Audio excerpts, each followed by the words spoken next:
Good afternoon, everyone. My name is Joshua Lin, and I am now studying Master of Theological Studies at Medium Theological College. Since I was a boy, I have not had many friends. I mostly stay at home and enjoy doing household activities. When we study psychology, we will see two types of personality traits, that is introversion and extroversion. Common introvert traits suggested by psychologists are enjoying spending time in solitude, don't prefer to be the center of attention, value close one-on-one relationship, think before they speak, not as talkative, need time alone to recharge and reflect, prefer working in quiet, independent environment, deeply focus and think about specific interests, can be seen as reserved. These are introversion people. And common extrovert traits are have large social networks, enjoy being the center of attention, tend to think out loud, and make quick decisions, gain energy from being around other people, and outgoing, enthusiastic, and positive, and thrive in team-oriented and open work setting.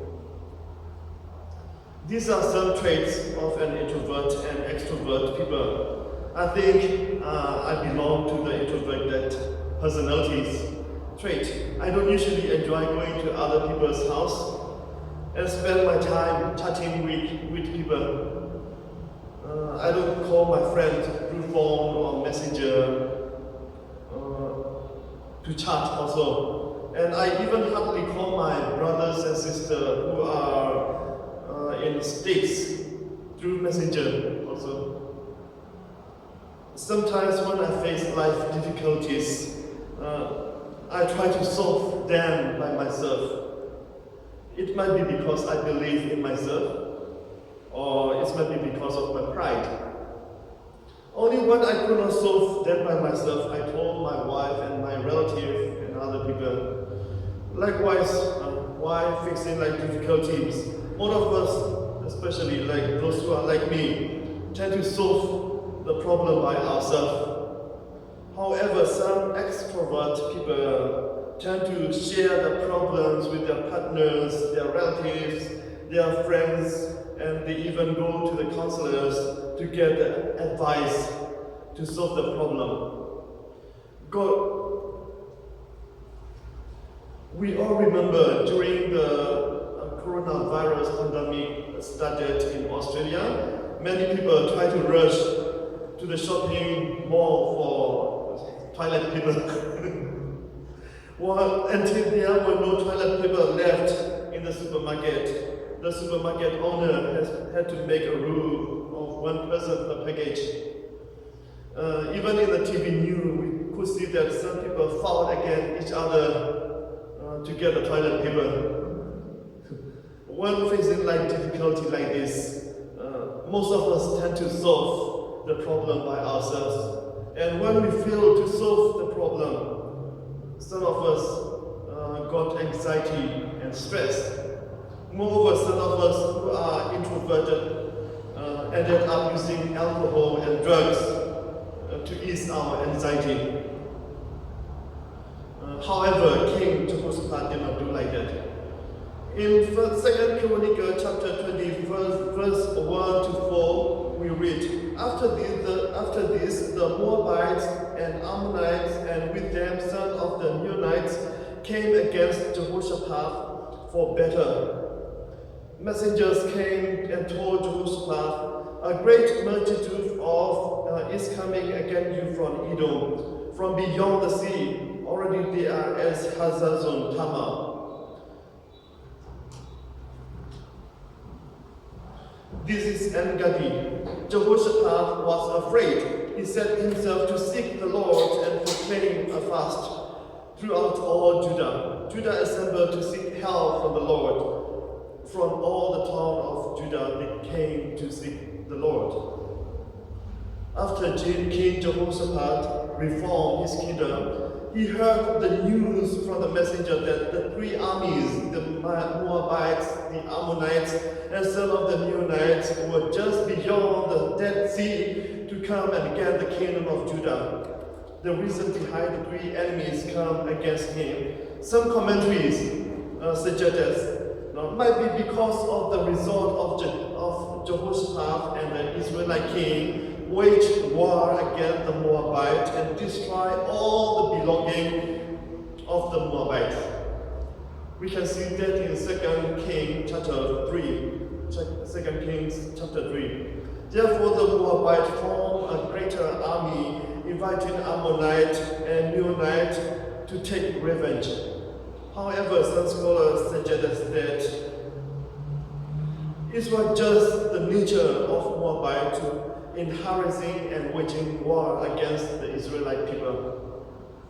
New Revised Standard Versions say that after King Jehoshaphat heard the news, he was afraid. Imagine when we face life-threatening situation like this, we would be terrified, so we would not know what to do and ended up with stress and anxiety. Here Jehoshaphat was afraid. But if he ended up with stress and anxiety, people in the kingdom of Judah would see him as a weak king. On the other hand, the Bible says in 2 Chronicles chapter 17 that King Jehoshaphat had got millions of mighty warriors. If he depended on those warriors to face the three armies, we could not imagine what would happen to King Jehoshaphat and the kingdom of Judah. However, in 2 Chronicles chapter 20, verse 3 to 4 says that even though Jehoshaphat was afraid, instead of depending on his army, he depended on God. The first thing he did was running to God. Jehoshaphat set himself to seek the Lord and proclaim a fast throughout all Judah. During King Jehoshaphat's time, the king of the ancient Near East were proud of themselves and had to reveal the fearfulness in their hearts. And thus, they never revealed their fear in front of other people. However, Jehoshaphat was afraid and called for the fast throughout all Judah. Moreover, the Bible says that Jehoshaphat himself stood in front of the assembly of Judah at the new courtyard of the temple and himself prayed to the Lord. We can see the prayer of King Jehoshaphat in 2 Chronicles chapter 20, verse 6 to 12. O Lord, are you not in heaven? You are the mighty King who rules all the nations. Before you gave this land to the descendants of Abraham, you drove out the inhabitants of the land.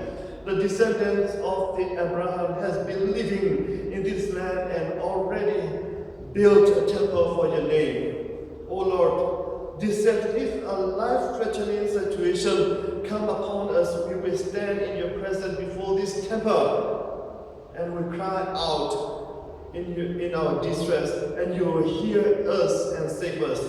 But now, O Lord, the three armies whose territory you would not allow Israel to invade when they came from Egypt, now come against us. O Lord, will you not judge them? For we have no power to face them. We do not know what to do, but our eyes are upon you.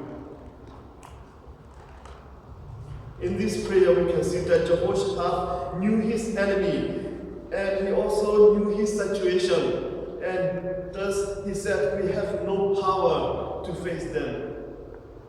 If Jehoshaphat ignored his enemy and trusted in his mighty warriors because he has millions of warriors, he would not pray to God and call for national fasting. Instead, after hearing the news, he could say, call my top general, get the army ready immediately. He could say like that. Nevertheless, remember, Jehoshaphat ran to God to seek God's help. The result of Jehoshaphat twice was that God listened to his prayer. We can see that in 2 Chronicles chapter 20, verse 14 to 17. Then the Spirit of the Lord came upon Jahaziah, son of Zechariah, son of Benaiah, son of Jair, son of Nathaniah, a Levite of the son of Asaph, in the middle of the assembly. He said, "Listen, all Judah and inhabitants of Jerusalem and King Jehoshaphat, thus saith the Lord to you, do not fear to be dismayed at this great multitude, for the battle is not yours but God's. Tomorrow go down against them. They will come up by the essence of this. You will find them at the end of the valley, before the wilderness of Jerah. This battle is not for you to fight. Take your position, stand still, and see the victory of the Lord on your behalf, O Judah and Jerusalem. Do not fear or dismay. Tomorrow go out against them, and the Lord will be with you." Jahaziah was nothing compared to King Jehoshaphat. When Jahaziah stood up and spoke out these words, the king could rebuke him and told him, "Who are you to say such a kind of words? Are you a prophet? I've never seen you before. Why do we listen to you?" King Jehoshaphat would say like that. However, King Jehoshaphat knew that this kind of word should only have come directly from the Lord. During the time of crisis, when you heard such kind of word of comfort, how would your reaction be? Happy? Right? Likewise, when Jehoshaphat heard the word from the Lord, the Bible says, Jehoshaphat bowed down his face to the ground and worshipped the Lord. 2 Chronicles chapter 20, verse 18 says, "Then Jehoshaphat bowed down his face to the ground, and all Judah and the inhabitants of Jerusalem fell down before the Lord, worshipping the Lord." Like Jehoshaphat, while facing life difficulty, challenges, and crises, the first thing to do is to run to the Lord. Do you know why the Karen people migrated to Australia? The Karen people migrated to Australia because of the severe war that happened in their places, and thus they could not live in their places anymore. So they crossed the border into Thailand, and were accepted as refugees in Thailand. Concerning this, why Calvary Calvary Church celebrated the 9th anniversary, I wrote a poem which says, "Once we had our own places, we enjoyed an abundance, but they came to our villages and destroyed everything we had. They forced us to leave our places. We became stateless. As refugees in another country, we faced harshness. We were powerless. No job, no hopes, no liberty. We relied on the generosity of others. Rice, beans, sauce, fish paste, wine, and chili. And only as others gave did we receive. Then we arrived in Brisbane. Not easy at first. But years have passed and we are learning, moving from homeless to homeowner, from no car to car owner, from stateless to citizen. Thank you, Lord, we are Australian." That was the poem that I wrote during the 9th anniversary of the Calvary Grand Baptist Church. When I was in refugee camp, we heard that DKBA, that is Democratic Korean Buddhist Army, the armed group that separated from the Korean National Union and worked with the Burmese military junta, would come to burn our camp. After hearing the news, every evening at 6 o'clock, the churches were full of believers to pray to God for help. Because we knew that we could not help ourselves, and only God alone could help us. Therefore, we rushed to the church every evening for prayer. The result was that our camp was not burned. Therefore, as Jehoshaphat trusted in the Lord and ran to the Lord while facing a crisis, as Christians, the first thing that we need to do while facing life-threatening situations or challenges is to run to the Lord. So when we run to God while facing life difficulty, as God solved the problem of Jehoshaphat, God will show us the way to solve our problem as well.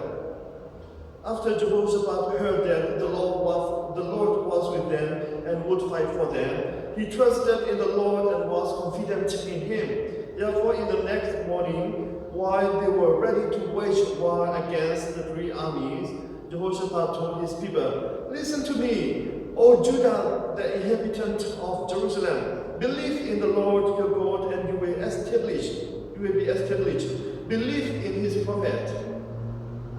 Do you know what Jehoshaphat did on the battleground? Because Jehoshaphat trusted in the Lord, so he appointed the singers to go before the army and send praise to the Lord. Amazing, isn't it? While going for battle, if you ask our church praise and worship team to go in front of the army and sing praise to the Lord, what will happen? No singers there to go to the front line to sing praise to the Lord in front of the army. However, Jehoshaphat trusted in the Lord and knew that they do not need to fight against their enemies because the Lord would prepare everything for them, and thus he appointed as singers to march before the army and send praise to the Lord.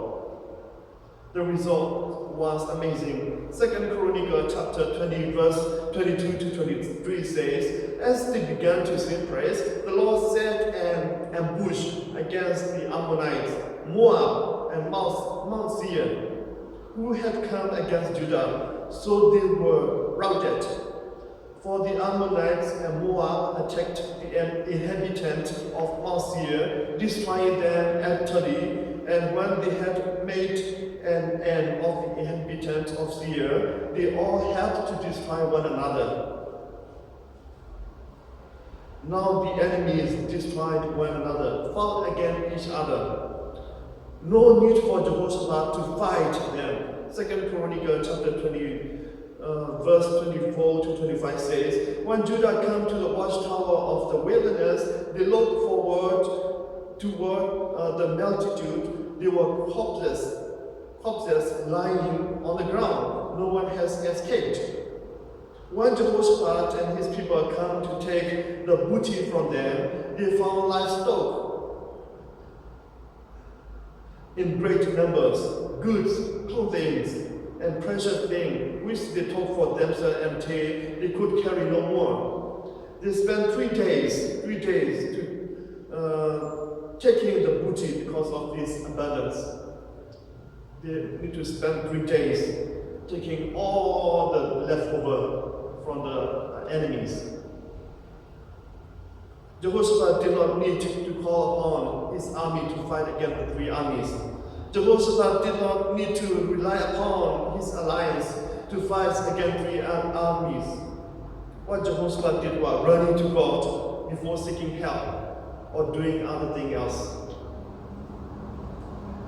I remember when I studied UTH as a Mela refugee camp, I really wanted to go for further studies. However, as a refugee, I didn't have any legal documents or identification card, even to go outside of the camp. Some of you might know that in Thailand and Burma, if you don't have citizenship identity card, you are considered illegal and you could be easily caught by the police. Therefore, before I finished my BTH course, I prayed to God to open a way for me for my further studies. I prayed like that for some time, and just before graduation, my area leader approached me and told me, "Would you like to go to Nagaland, India to study Master of Divinity?" I was surprised, but I still doubted because I did not have any legal document to cross the whole Burma. Therefore I told him, I do not have any document. How shall I go to India? He said, if you want to go, we will arrange everything for you. I said, I will go. Then after some time, he arranged for me a traveling document that I could carry with me while crossing Burma. Amazing. Therefore, while facing a life-threatening situation, difficulty in life, or crisis, the first thing to do is run to God for help. While facing worry, losing jobs, not able to find jobs, or a load of burden on your shoulder, run to God for help. As God promised Jehoshaphat that he would be with him in the battle and fought for him, Jesus also promises likewise. In Matthew chapter 6 verse 33, Matthew chapter 6 verse 33, Jesus says, but seek first his kingdom and his righteousness, and all these things will be given to you as well. Moreover, Jesus also promised us in Matthew chapter 11, verse 28 to 30, come to me, all you who are weary and burdened, and I will give you rest. Take my yoke upon you and learn from me, for I am gentle and humble in heart, and you will find rest for your soul. For my yoke is easy and my burden is light. Place your worries, your burdens, your life difficulties upon God, and God will show you the way to solve your problem, as God solved the problem for Jehoshaphat. May God bless his word and bless all of us. Thank you very much.